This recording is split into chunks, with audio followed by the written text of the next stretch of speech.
திராவிட model ஆட்சியினுடைய வெற்றிக்கு இது மற்றும் ஒரு எடுத்துக்காட்டாக இன்றைக்கு இது விளங்கியிருக்கிறது. அதிலும் குறிப்பாக இந்த வளர்ச்சியிலே உற்பத்தி துறை மிகப்பெரிய ஒரு பங்களிப்பினை செய்திருக்கிறது. இந்த 4 ஆண்டுகளிலே நீங்கள் பார்ப்பீர்கள் என்று சொன்னால் தமிழ்நாட்டினுடைய இந்த பொருளாதாரம் ஜிஎஸ்டிபியினுடைய வளர்ச்சி என்பது இந்த உற்பத்தி துறையை பொறுத்த மட்டிலே 1.46 லட்சம் கோடியாக இருந்தது 2 மடங்காக இன்றைக்கு அது பெருகி இருக்கிறது. அதேபோல மகாராஷ்டிராவை நீங்கள் ஒப்பிட்டு நோக்குங்கள் என்று சொன்னால் அது ஒரு வளர்ச்சியடைந்த உற்பத்தித்துறை மாநிலமாக இருக்கக்கூடியதில் அது 0.71 லட்சம் கோடியாக இருக்கக்கூடிய இந்த மகாராஷ்டிரத்தை விட தமிழ்நாடு உற்பத்தி துறையிலே மிகப்பெரிய ஒரு முன்னேற்றத்தை இன்றைக்கு கண்டிருக்கிறது என்பதை நான் இங்கே தெரிவிக்க விரும்புகிறேன். அதற்கு காரணம் தமிழ்நாட்டிலே இன்றைக்கு பார்ப்பீர்கள் என்று சொன்னால் ஏறத்தாழ 40,000க்கும் மேற்பட்டிருக்கக்கூடிய தொழிற்சாலைகள் இருக்கிறது.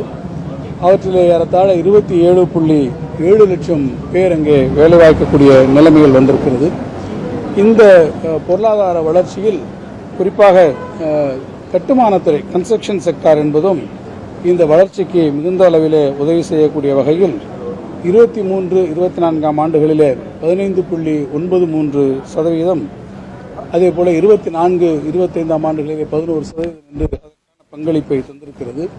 அதேபோல சேவைத்துறையை எடுத்துக்கொண்டால், சர்வீஸ் செக்டார் எடுத்துக்கொண்டால் அது தமிழ்நாட்டினுடைய வளர்ச்சியிலே ஏறத்தாழ 53% ஜிபிஏலே அது தன்னுடைய பங்களிப்பை செலுத்தி ரியல் குரோத் என்கின்ற வகையிலே 24-25 ஆண்டுகளில் நம்முடைய சர்வீஸ் செக்டார் 11.3% அளவிற்கு தன்னுடைய பங்களிப்பை தந்திருக்கிறது. குறிப்பாக இந்த $1 trillion எக்கானமியை நாம் எட்ட வேண்டும் என்று சொன்னால் ஏற்றுமதியிலே நாம் மிகப்பெரிய ஒரு முன்னேற்றத்தை நாம் காண வேண்டும். அதேபோல நம்முடைய மாண்பு முதலமைச்சர் அவர்களுடைய தொடர் முன்னெடுப்புகளால் பல்வேறு உலக நாடுகளிலே அவர் பயணம் செய்து அதேபோல அவர்களுடைய நம்முடைய புரிந்துணர்வு ஒப்பந்தங்களை மேற்கொண்டு அதன் வாயிலாக ஏறத்தாழ நீங்கள் முதலீட்டாளர்களுடைய சந்திப்பின் மூலமாக 11,40,731 கோடி முதலீடுகள் பெறப்பட்டு 1016 புரிந்துணர்வு ஒப்பந்தங்கள் மேற்கொள்ளப்பட்டிருக்கிறது. ஏறத்தாழ 34,08,522 இளைஞர்களுக்கு நேரடியாகவும் மறைமுகமாகவும் வேலைவாய்ப்பினை நாம் கொண்டு வந்திருக்கிறோம். ஏற்றுமதியை பொறுத்த மட்டில் அது நம்முடைய $1 trillion எக்கானமியை நாம் பெறுவதற்கு இந்த அடிப்படையாக அமைந்திருக்கக்கூடிய தமிழ்நாட்டினுடைய ஏற்றுமதி சாதனை ஒன்றிய அரசினுடைய நிர்யாத் அமைப்பின் தரவுகளின்படி 2021-22 ஆண்டிலே $1.86 பில்லியன் இருந்தது. 22-23 $5.37 பில்லியன் 23-24 நிதியாண்டில் $9.56 பில்லியன் கடந்த ஆண்டு 24-25 நிதியாண்டில் $14.65 பில்லியன் இந்த மின்னணு பொருட்களுடைய ஏற்றுமதி 3 ஆண்டுகளிலே ஏறத்தாழ 7 மடங்கு அது அதிகரித்திருக்கிறதால 700% உயர்ந்திருக்கிறது என்பதை நம்முடைய நிர்யாத் அமைப்பு தெரிவித்திருக்கிறது. எனவே இந்த மின்னணு பொருட்களுடைய ஏற்றுமதியிலே மிகப்பெரிய ஒரு லீப் ஃப்ராகிங் என்று சொல்லக்கூடிய முன்னேற்றத்தை நம்முடைய தமிழ்நாடு பெற்றிருக்கிறது. இவை அந்நியிலே வெல்ஃபேர் மெஷர்ஸ் என்கின்ற வகையிலே நாம் அனைவருக்கும் தெரியும். தமிழ்நாடு வளர்ச்சி விகித குறியீடுகளிலே அவர் கொண்டு வந்திருக்கக்கூடிய பல்வேறு திட்டங்கள், கலைஞர் மகளிர் உரிமை தொகை திட்டம், விடியல் பயண திட்டம், அதே மாதிரி காக்குங்கரங்கள் திட்டம், நான் முதல்வன் திட்டம், காலை உணவு திட்டம் என்கின்ற பல்வேறு திட்டங்களின் மூலமாக தமிழ்நாட்டினுடைய வெல்ஃபேர் ஸ்கீம்ஸ், மக்களுடைய நலத்திட்டங்களிலும் தமிழ்நாடு அரசு ஒரு மாபெரும் கவனத்தை செலுத்தி இருக்கிறது. அதேபோல் ஜிஆர் என்று சொல்லக்கூடிய கிராஸ் என்ரோல்மெண்ட் ரேஷியோ இன்றைக்கு உயர்கல்வியிலே 47%, அகில இந்திய சராசரி 28.4% இருக்கிற போது தமிழ்நாடு இன்றைக்கு 47% வந்திருக்கிறது. அதேபோல் நீங்கள் அதுக்கேற்ற மாதிரி நிறைய ஹையர் எஜுகேஷன் இன்ஸ்டிடியூஷன்ஸையும் பெற்றிருக்கக்கூடிய மாநிலமாக நாம் இன்றைக்கு வந்திருக்கிறோம். நான் சட்டமன்றத்திலே கூட சொன்னேன், ஃபிஸ்கல் டெபிசிட் என்று சொல்லக்கூடிய அந்த நிதி பற்றாக்குறையை நாம் எப்போதுமே அந்த நிதி மேலாண்மைக்கு உட்பட்டு தான் நாம் அதை கையாண்டிருக்கிறோம் என்பதையும், அது மாநில ஒட்டுமொத்த பொருளாதாரத்தை ஜிஎஸ்டிபியில் நீங்கள் பார்ப்பீர்கள் என்று சொன்னால் அந்த நம்முடைய ஃபிஸ்கல் டெபிசிட் என்பது 3% உள்ளாகவே வரக்கூடிய 25-26 இந்த நிதியாண்டில் நம்முடைய நிதியாண்டில் அது கட்டுப்படுத்தப்படும் என்றும் நான் தெரிவித்திருக்கிறேன்.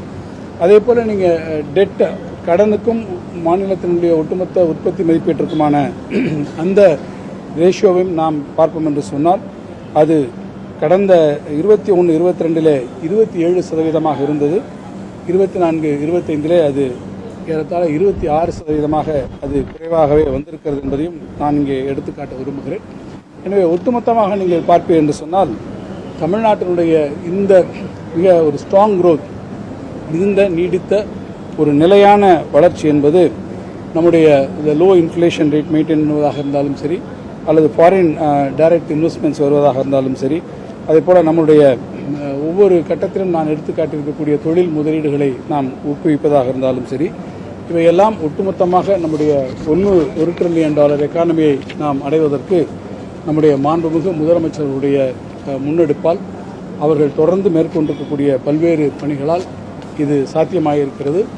அதனுடைய இன்றைக்கு ஒட்டுமொத்த குறியீடாக இந்த 16% வளர்ச்சியை நம்முடைய ரிசர்வ் பேங்க் ஆஃப் இந்தியா கொடுத்திருப்பதும் நம்முடைய தமிழ்நாட்டினுடைய நிதி மேலாண்மைக்கு, நம்முடைய ஒட்டுமொத்த வளர்ச்சிக்கு, நம்முடைய தொழில் வளர்ச்சிக்கு, நம்முடைய சமூக வளர்ச்சிக்கு, நம்முடைய மாண்புமிகு முதலமைச்சருடைய தலைமையிலான திராவிட மாடல் ஆட்சிக்கு கிடைத்திருக்கக்கூடிய ஒரு மாபெரும் நற்சான்று இந்த 16% வளர்ச்சி என்பதை உங்களிடத்தை தெரிவித்தேன். 100 நாள் வேலை திட்டம்ன்றது சார் நமக்கு நம்முடைய பங்களிப்பு அது குறைவாக நம்முடைய சென்ட்ரல் கவர்மெண்ட்டுடைய கான்ட்ரிபியூஷனை குறைக்கிறாங்க.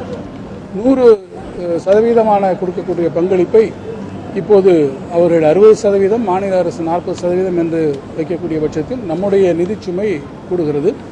ஏற்கனவே ஒன்றிய அரசாங்கம் கொடுக்கக்கூடிய பல்வேறு திட்டங்களிலே ஒன்றிய அரசனுடைய பங்களிப்பை தொடர்ந்து குறைத்து கொண்டு வருகிறார் என்பதை பல முறை நாங்கள் சொல்லியிருக்கிறோம். அதுக்கு உதாரணமாக சொன்னால் பிரதம மந்திரியினுடைய பேரில் இருக்கக்கூடிய அந்த ஆவாஸ் யோஜனா, PM ஆவாஸ் யோஜனா இருக்கக்கூடிய வீடு வழங்கக்கூடிய திட்டத்திலும் கூட ஒன்றிய அரசினுடைய பங்களிப்பு என்பது குறைவாகவும் மாநில அரசினுடைய பங்களிப்பு அதிகமாக இருக்கிறது. இந்த நிலைமை ஒன்றிய அரசினுடைய பல்வேறு திட்டங்களிலே அது நீடித்திருக்கிறது. அதனால் மாநிலத்திற்கான நிதிச்சுமை அதிகமாகிக் கொண்டிருக்கிறது என்பதையும் நாங்கள் இங்கே குறிப்பிட்டு சொல்லியிருக்கிறோம். நம்முடைய நாடாளுமன்ற உறுப்பினர்கள் இன்றைக்கு அந்த மசோதாவிலே அது குறித்து நம்முடைய திராவிட முன்னேற்ற கழகத்தினுடைய சார்பில் தங்களுடைய கடுமையான எதிர்ப்பினையும் இன்றைக்கு அவர்கள் அங்கே பதிவு செய்ய